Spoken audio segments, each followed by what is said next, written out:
মুসলমান ভাইরা আমার, আল্লাহ রাসূল সাল্লাল্লাহু আলাইহি ওয়াসাল্লামের কাছে জিবরাইল আমিন যখন আসলেন, আল্লাহ রাসূল জিবরাইল আমিনকে ডাক দেয়া বলেন, জিবরাইল, ও ভাই জিবরাইল, আল্লাহ রাব্বুল আলামিন কত বড় জান্নাত দিবেন, আমার উম্মতদেরকে কত বড় জান্নাত আল্লাহ তাআলা দেবেন। এবার জিবরাইল আমিন ডাক দেয়া বলেন, হুজুর, আমি দুইটা উদাহরণ আপনাকে দিতে চাই, জান্নাত কত বড় হবে এর পূর্বে আমি দুইটা উদাহরণ আপনাকে শোনাতে চাই। এক নম্বর উদাহরণ হচ্ছে হযরত ইউসুফ আলাইহিস সালাতু ওয়াস সালাম যখন ছোট ছিলেন, তার 11 ভাই মিলে কুয়ার মধ্যে ফেলে দিয়েছিল। ইউসুফ নবীকে যখন তার ভাইরা সিদ্ধান্ত নিল কুয়ার মধ্যে ফেলে দিবে, এ মুসলমান ভাই, আল্লাহর গোলাম ইমানদার আল্লাহওয়ালা মুমিন বান্দাদেরকে, যারা ইবাদিয়াস সালিহিন রয়েছে, এদেরকে আল্লাহ রাব্বুল আলামিন কত বড় জান্নাত দিবেন, সুবিশাল জান্নাত আল্লাহ দান করবে। এবার জিবরাইল আমিন ডাক দেয়া বলছেন, ইয়া রাসূলুল্লাহ, ইয়া হাবিবাল্লাহ, এবার আমি ইউসুফ আলাইহিস সালাতু ওয়াস সালামকে যখন কুয়ার মধ্যে 11 ভাই মিলে ফেলে দিচ্ছিল, ফেলে দেওয়ার সময় আমি ছিলাম সিদরাতুল মুনতাহায় একটা কর্মরত ছিলাম, সিদরাতুল মুনতাহায় একটা কর্মরত ছিলাম।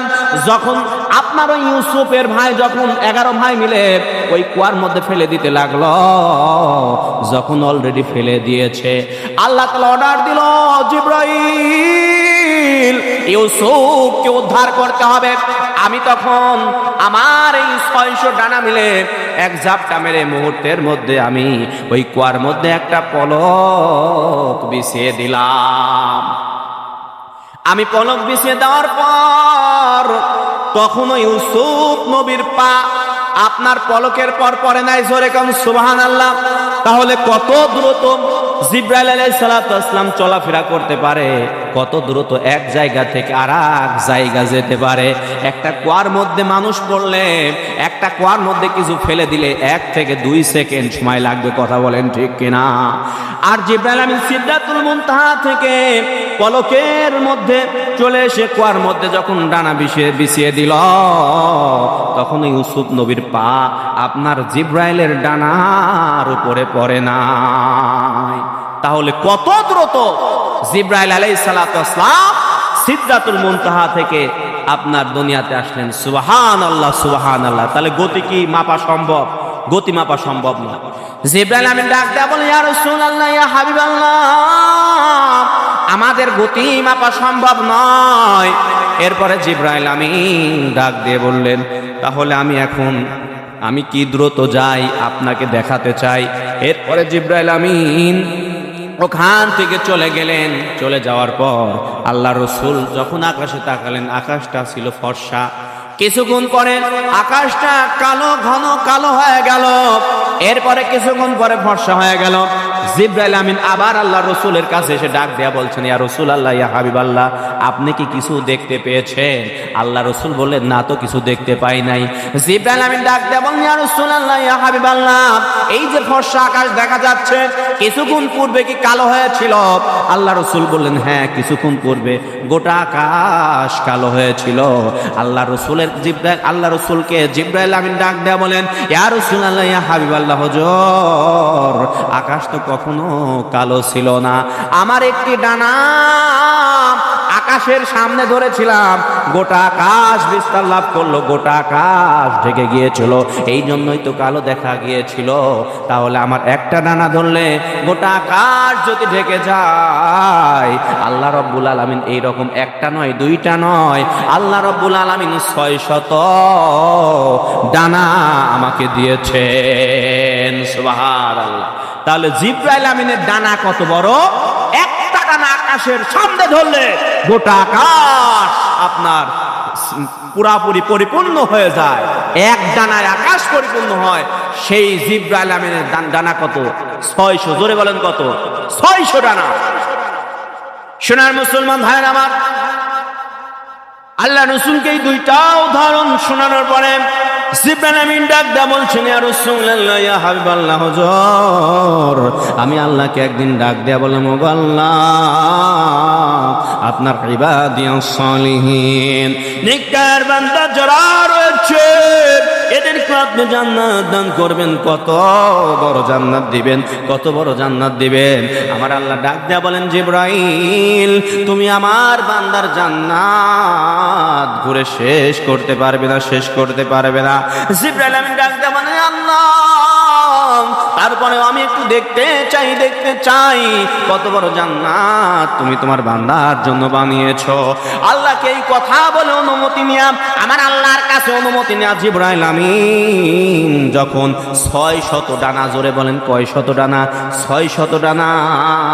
আপনাদের হয়তো মনে রয়েছে এক ডানা যদি আকাশে ধরে গোটা আকাশ জুড়ে যায়, ওই রকম একটা নয়, দুইটা নয়, 50, 100 নয়, 600 ডানা মিলে জিবরাইল আমিন এইবার রওনা দিলেন জান্নাত দেখার জন্য। জিবরাইল আমিন 600 ডানা বিরতহীন ভাবে উড়াল দেওয়া শুরু করলো। জিবরাইল আমিন কিন্তু খায় না, পেশাব পায়খানা করে না, লাগাতার অনবরত উড়ছে আর উড়ছে আর উড়ছে, উড়ছে আর উড়ছে। উড়তে উড়তে যখন 50,000 বছর পার হয়ে গেল, 50,000 বছর পার হওয়ার পর জিবরাইল আমিন একটা জায়গায় থেমেছে। লাগাতার 50,000 বছর পর যাওয়ার পর জিবরাইল আমিন থামার পরে আল্লাহ রাব্বুল আলামিনকে ডাক দিয়ে বলছেন, ওগো আল্লাহ, ওগো আল্লাহ, আর কত দূর? 50,000 বছর ধরে আমি রওনা দিয়েছি, এখনো তো জান্নাতের কুল কিনারা আমি পাই নাই, জান্নাতের কুল কিনারা পাই নাই। ও আল্লাহ, জান্নাতের কুল কিনারা পাই নাই, এত বড় জান্নাত। আল্লাহ ডাক দেয়া বলেন, জিবরাইল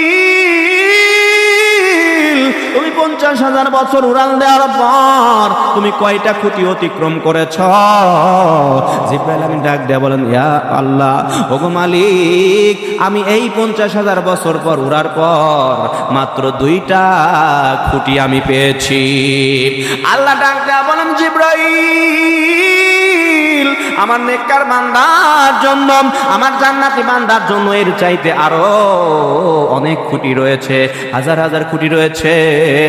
তুমি জিবরাইল কোনদিন তোমার ওই জান্নাতের শেষ সীমানা যাইতে পারবা না। আল্লাহ রাব্বুল আলামিন এই এত বিশাল বড় জান্নাত ইবাদিয়াস সালিহিন যারা নেককার বান্দা তাদেরকে আল্লাহ তাআলা তাদেরকে দিয়ে দিবেন এই নিয়ামতে পরিপূর্ণ ভরা জান্নাত। আল্লাহ রাব্বুল আলামিন আমাদের নেককার বান্দাদের জন্য, মুমিন মুসলমানদের জন্য রেখেছেন। জোরে কোন সুবহানাল্লাহ। ইয়া ইবাদিয়াস সালিহিন মালা আইনা রাআত ওয়ালা উযুন সামিআত ওয়ালা খাতরা আলা কলবি বাশার। আল্লাহু আকবার। আল্লাহ রাব্বুল আলামিন হাদিসে কুদসির মধ্যে বলেছেন, আমি আমার নেককার বান্দার জন্য জান্নাতে এমন বস্তু প্রস্তুত করে রেখেছি যে কোনোদিন কোনো চোখ দেখে নাই, কোনোদিন কোনো কান শুনে নাই, যা মানুষের অন্তরে কলবে কল্পনাও আসে না। এরকম সুবিশাল জান্নাত আল্লাহ রাব্বুল আলামিন মুমিন মুসলমান বান্দাদেরকে দিবেন, যেটা জিবরাইল আমিন 600 পাখা মিলাইয়া উড়াল দিতে দিতে দিতে 50,000 বছর পার হয়ে যায়, মাত্র 2টা পিলার পার হতে পেরেছিল। এত বড় জান্নাত আল্লাহ ইবাদিয়াস সালিহিনদেরকে দিবেন। সুবহানাল্লাহ, সুবহানাল্লাহ। সেই জান্নাতে আমাদের যেতে হবে, কথা বলেন ঠিক কিনা?